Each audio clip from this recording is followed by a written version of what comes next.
नड्डा को नड्डा ना क्या अड्डा कहोगे, नड्डा साहब को अड्डा साहब कहोगे क्या तुम? दिया वोट, 2 बार वोट दिया, देश में विकास होगा। हमें नहीं पता ही विकास पढ़ के फेल हो जाए, छठी में भी ना आया दिखा। कृपया करके अपने पद से इस्तीफा दे दें तो हमारा देश बच जाएगा मोदी जी। तो ईवीएम तो ऐसी चीज है, एक दिन में पूरे देश को चुनाव हो जाए, तो ये 3 चरण में 4 चरण में क्यों? स्मृति ईरानी जी ने क्या ऐसा कोई वीडियो देखा? ए दीदी, ये सम्मानजनक शब्द नहीं है, हम भी जानते हैं, देश की जनता भी जाने नहीं है। मन गंगा की तरह पवित्र है और इन बातों में ये नई नई बात, नए नए सवाल ला कर ना सोचे।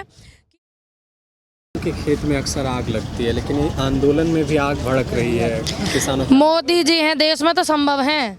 अब जो देश खतरे में, लोकतंत्र खतरे में। दूसरी बात, इन्हें बहुत कहम है, देश हित में तेल खरीदो।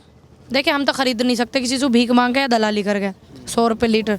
दूसरी बात, इन्हें देश इतना प्यारा है, इतना प्रेम देश है, तो मुझे पता है एक ही व्यक्ति इस देश को बचा सके। अब पूरे देश में सिर्फ एक व्यक्ति ऐसे हैं जो हमारे देश को बचा सके, मोदी जी बचा सकते हैं। कृपया करके अपने पद से इस्तीफा दे दें तो हमारा देश बच जाएगा मोदी जी।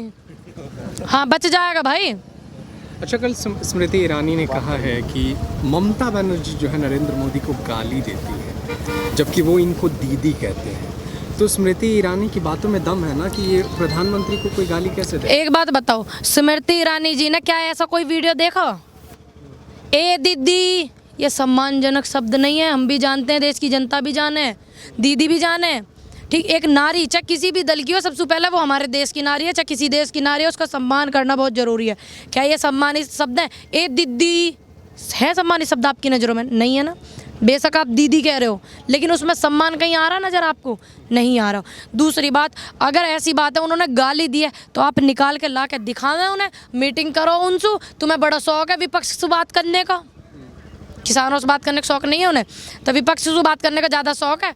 तो एक आधी मीटिंग करके बतावें कि ममता जी आपने गाली दी, फिर उनसे सॉरी बुलवाओ। ठीक है, इस काम को यूँ ही काम रहेगा मंत्रिमंडल को, और तो कुछ काम नहीं रह रहा ना। ठीक है, तो सारे प्रधानमंत्री सारे के वहाँ बंगाल में चले गए चुनाव लड़वाने के लिए कैंडिडेटों को, यही काम रहेगा। और देश में कुछ काम नहीं है क्या? प्रधानमंत्री पद को बहुत ज़्यादा काम हो में।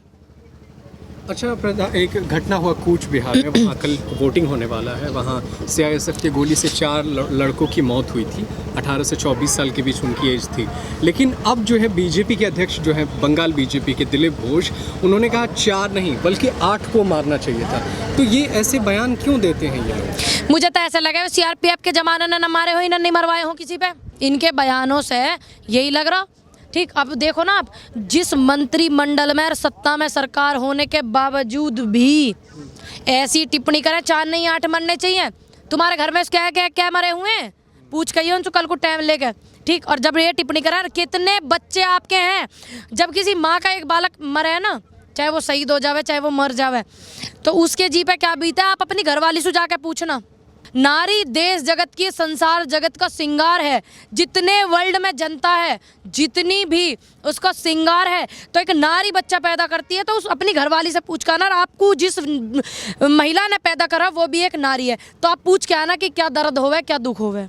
अच्छा, नारी सम्मान की आप दर्द दुख की बात करते करूँ ना।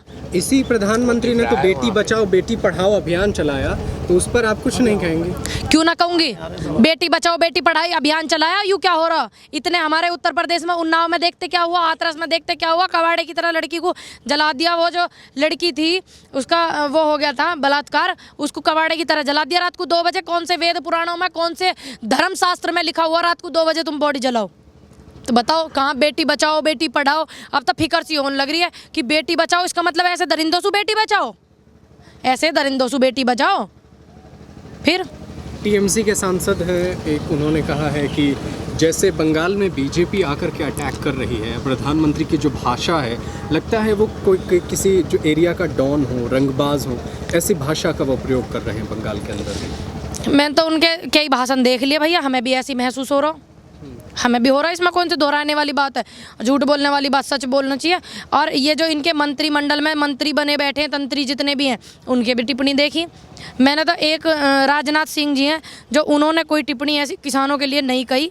ठीक, हटाने की, वापस जाने की, ये सब बात तो कही है, लेकिन अभद्र भाषा में नहीं इस्तेमाल करा। नड्डा चड्डा पड्डा ये सब सही है? सही है ये ममता बोल सकती है? क्यों? सुनिए मेरी बात। नड्डा की क्या बोला? नड्डा चड्डा वगैरह वगैरह ममता बनर्जी जो है उनको बोलती हैं। नड्डा तो नाम है उनका। तो नड्डा साहब को नड्डा साहब ना कहोगे क्या, अड्डा साहब कहोगे? चड्डा भी तो एक नाम होता है भाई।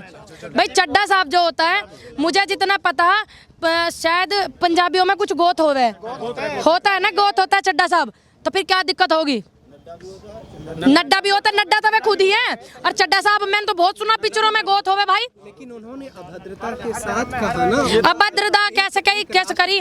पार्टी के राष्ट्रीय अध्यक्ष के साथ ऐसी बातें बोलनी चाहिए, अब वो बोल देते हैं तो अब सुन लीजिए भैया, यूं ही तो हमारे देश के वो है दिक्कत कि एक सिक्के के दो पहलू, आप गलत को उठा रहे हो, आप सही को नहीं उठा रहे। जो नड्डा ना होते हो तो बताओ, नड्डा तो वे खुद है जिनके लिए कहा। जो चड्डा साहब ना होते, हमने तो बहुत पिक्चरों में देखा, चड्डा साहब भी होंगे तो क्या गलत कह दिया भाई? नड्डा को नड्डा ना क्या अड्डा कहोगे? नड्डा साहब को अड्डा साहब कहोगे क्या तुम? ये बताओ। अच्छा, ममता जी ये कह रही हैं कि जो 4 चरणों का चुनाव बाकी है उसको 1 चरण में चुनाव खत्म करा दिया है, लेकिन इलेक्शन कमीशन मान क्यों नहीं रहा इस बात? अरे ये बात उनसे जाके पूछो, एक दिन का टाइम लिकाट गया, ठीक है। और एक बात बताओ, जब देश में इन्होंने ईवीएम पकड़ रखी है, ऐसी थोड़ी विश्व गुरु बने हैं भैया, गाड़ी में ईवीएम लेके चलनी पड़ा जैसे ये चल रहे हैं, ठीक है।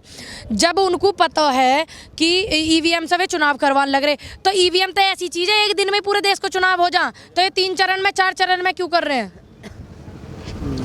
बताओ? जब इनके मन में कोई भी वो पाप नहीं है, मन गंगा की तरह पवित्र है। और इन बातों में ये नई नई बात, नए नए सवाल ला कर नू ना सोचें कि बिलों पे बात नहीं करें।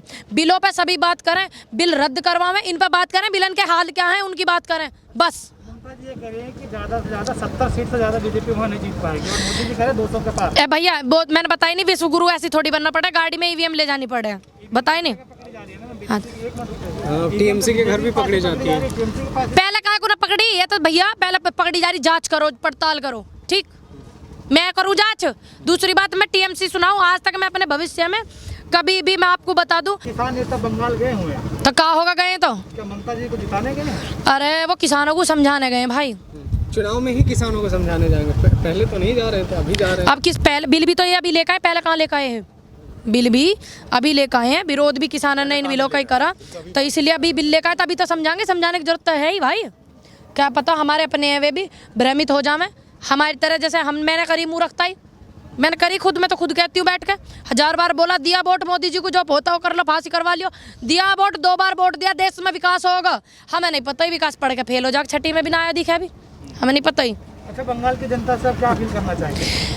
मैं तो देखिए, आप अपने वोट के स्वयं अधिकार है, आपको है, जिसको मर्जी आप वोट करें, लेकिन देश की जनता के साथ, किसानन के साथ इन्होंने क्या व्यवहार किया, इस चीज़ को पूरी रूपरेखा को रख के दिमाग में जब इनको वोट करें। बाकी आप सभी बहुत समझदार हैं।